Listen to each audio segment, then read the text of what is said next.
I installed hidden cameras to catch my wife cheating. What I saw in the footage was much worse. It started a few months ago, around her birthday. Claire came home from work and was smelling like Axe body spray. At first I brushed it off. Not my wife. She loves me. We have been faithful to each other for years. But then the doubts started to creep in. I've had to start working late shifts, weekends too. Since we have been behind on our mortgage, my time at home has literally been less than 5 or 6 hours a day, and most of that time was spent asleep. But she rarely complained. In fact, most of the time she seemed happier when I left. Then one day I tried to kiss her on her neck and I saw a blemish there, as though someone else's lips had touched her skin. My first mistake was confronting her head on about it. Of course she denied. She yelled. She called me the bad guy.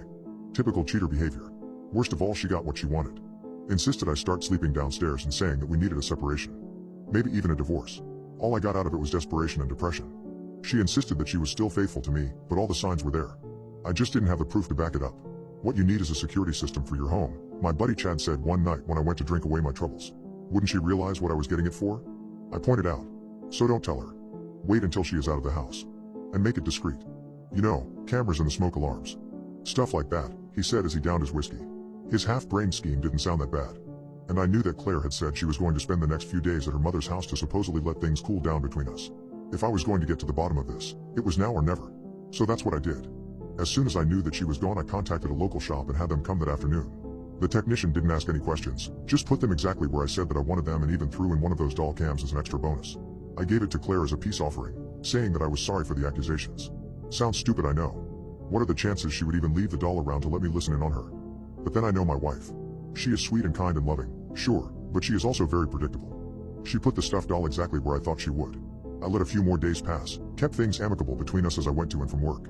Then the next time I was off, when she again insisted that she didn't want to spend any time with me alone, I went to check the cameras. Finally, I could get the answers that I was looking for. The grainy tape started up around 13 minutes past 7 the previous night. That was about half an hour after I left for work. And I saw my wife sitting there on the bed, wearing nothing but a sheer robe staring up at the ceiling. At first I puzzled over what she might be doing. She was perfectly still, her back turned against the camera as she took off her robe, and I saw what looked like little marks on the edge of her shoulders. Then I saw a man enter the picture and I knew. I was right. She placed him on the bed, ready to mount him, and I almost wanted to turn and look away, disgusted with what she was about to do. Then, to my amazement, I watched as those little bumps began to gently push her skin outward. At first it wasn't noticeable. Just a slow curling of her back. Then suddenly the movement quickened and long pieces of bone broke out on either side. They made a cracking noise as I heard my wife scream out. I don't know if it was a sound of pleasure or pain. The bones pushed to the side and started to form sinew and stretched the skin to its limit. And I realized they were forming what appeared to be wings. Her lean form bent over toward the man that she had been pleasing for the night, and I watched in abject terror as her mouth widened to reveal rows of sharp teeth, more than even a shark might have. Her lover's screams were now the ones that filled the void of the room. Blood splattered on our clean sheets. Muscle and skin ripped apart like wrapping paper. Her fingers gnawing into his open chest cavity like claws as she ripped out his beating heart and then began to chew on it like a piece of jerky. Her wings spread wide and she lifted her meal from the bed, moving him to the floor right in front of the camera to finish him off. I don't know how long she continued to eat. I couldn't bear to watch any longer. Then I looked toward the room in confusion, trying to understand how it was possible for the video to correlate with my pristine room. I never knew her to be a good cleaner, and surely there had to be some trace evidence of the body she had likely disposed of time and time again. Then I heard a noise behind me, and I turned to see her standing there.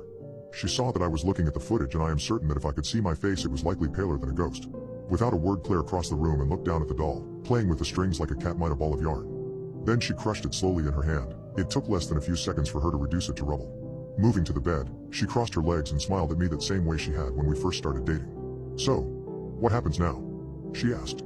I found myself at a loss for words. Then finally I went over toward her and smiled nervously, remembering the other cameras in the house. Remembering she didn't know what all I had seen or if I had saved anything. I get everything in the divorce. Or I will leak what I have all over the internet to every priest, demon hunter and damn X-File junkie there is. Are we clear? I said with the best poker face I could muster. I knew she could kill me in a heartbeat. But I also knew if that was her goal she would have done that years ago. She needed me, for what I don't know. But all she did was nod and kiss me slowly. It was fun while it lasted. Wasn't it? She asked as she got up from the bed. I never saw her again after that night, and I hope I never do. Oh, and one more thing. I don't think I'm ever going to uninstall these cameras.